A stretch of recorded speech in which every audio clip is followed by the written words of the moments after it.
दोस्तों, पिछले कुछ सालों से भारत अपरंपरागत क्षेत्र में अपने पैर फैला रहा है, जो सच में काबिले तारीफ है। भारत ने ऐसे सेक्टर में अपना कदम रखा है जिसके बारे में केवल कुछ गिने चुने देश ही महारत हासिल कर चुके हैं। वह सेक्टर है सेमीकंडक्टर प्लांट। जी हां दोस्तों, महाराष्ट्र में सियासत फिर गर्मा गई है।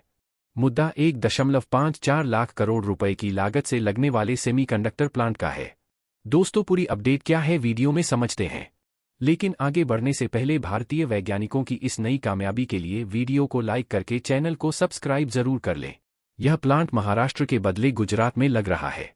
सरकार ने भारत के पहले सेमीकंडक्टर प्लांट की परियोजना को मजबूती से आगे बढ़ाया था, लेकिन अब इसे गुजरात में स्थापित करने की घोषणा कर दी गई है। महाराष्ट्र की जगह गुजरात में सेमीकंडक्टर प्लांट लगाने की घोषणा के बाद से सियासत एक बार फिर से गर्मा गई है। विपक्ष शिंदे सरकार से लगातार सवाल कर रहा है कि आखिर महाराष्ट्र से डील लगभग पक्की हो गई थी तो यह गुजरात कैसे चला गया। पहले चर्चा हो रही थी कि वेदांता और फॉक्सकॉन का यह प्लांट महाराष्ट्र में लगेगा, लेकिन जब ऐलान हुआ तो नाम गुजरात का सामने आया। यही ताजा विवाद की वजह भी है। प्लांट के लिए गुजरात को चुने जाने से कई लोग, खासकर राजनीतिक बिरादरी के लोग, हैरानी जताने लग गए। हालांकि अब वेदांता चेयरमैन ने खुद सामने आकर बताया है कि आखिर क्यों प्लांट के लिए गुजरात को चुना गया है। वेदांता और फॉक्सकॉन जल्दी ही गुजरात में 1.54 लाख करोड़ रुपए का निवेश कर एक सेमीकंडक्टर प्लांट लगाने जा रही है। इसे देश को सेमीकंडक्टर के मामले में आत्मनिर्भर बनाने की दिशा में बड़ा कदम माना जा रहा है। हालांकि इसका ऐलान होते ही नया राजनीतिक विवाद शुरू हो गया है। प्लांट के लिए गुजरात को चुने जाने से कई लोग, खासकर राजनीतिक बिरादरी के लोग, हैरानी जताने लग गए। वेदांता चेयरमैन अनिल अग्रवाल ने विवाद के बीच बुधवार देर शाम को स्थिति को साफ करने का प्रयास किया। दरअसल वेदांता के अधिकारियों ने संभावित प्लांट को लेकर कुछ जानकारी भी दी। इसे लेकर वेदांता चेयरमैन ने कहा कि उनकी कंपनी और फॉक्सकॉन कई बिलियन डॉलर के निवेश से बनने जा रहे प्लांट के लिए पेशेवर तरीके से स्थान का आकलन कर रही थी। प्लांट के लिए स्थान का चयन एक वैज्ञानिक और वित्तीय प्रक्रिया है जिसमें कई साल लग जाते हैं।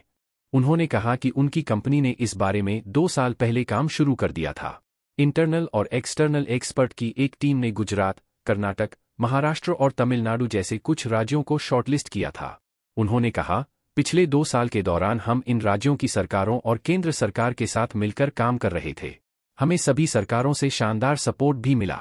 हमने कुछ महीने पहले तय किया कि हम गुजरात में प्लांट लगाने जा रहे हैं, क्योंकि यह हमारी सभी उम्मीदों पर खरा साबित हुआ। वेदांता चेयरमैन ने साथ ही जोड़ा कि महाराष्ट्र ने प्रतिस्पर्धी पेशकश देकर अन्य राज्यों को पीछे छोड़ने का प्रयास किया, लेकिन वेदांता ने गुजरात को चुना।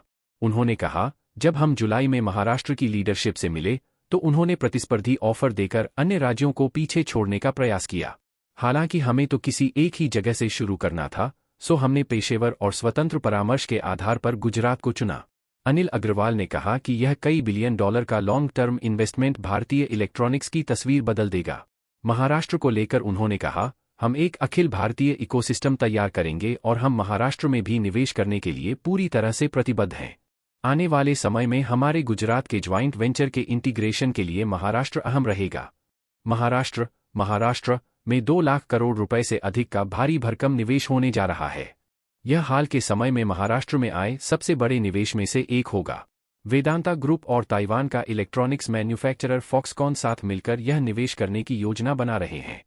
इन दोनों कंपनियां की एक जॉइंट वेंचर तैयार कर महाराष्ट्र में सेमीकंडक्टर की मैन्युफैक्चरिंग करने की योजना है। इस निवेश से महाराष्ट्र को अगली सिलिकॉन वैली बनाने में मदद मिलेगी। पीएम मोदी भी उद्योग जगत से भारत में सेमीकंडक्टर निर्माण के लिए एक इकोसिस्टम तैयार करने की बात कह चुके हैं। केंद्र सरकार ने दिसंबर 2021 में 76,000 करोड़ रुपए की लागत के साथ सेमीकॉन इंडिया कार्यक्रम को मंजूरी दी थी। तमिलनाडु, कर्नाटक, आंध्र प्रदेश और तेलंगाना सहित कई अन्य राज्य इस तरह का प्रोजेक्ट अपने यहां चाहते थे। हालांकि वेदांता और फॉक्सकॉन का जॉइंट वेंचर पिछले कुछ महीनों से महाराष्ट्र सरकार के साथ बातचीत कर रहा था।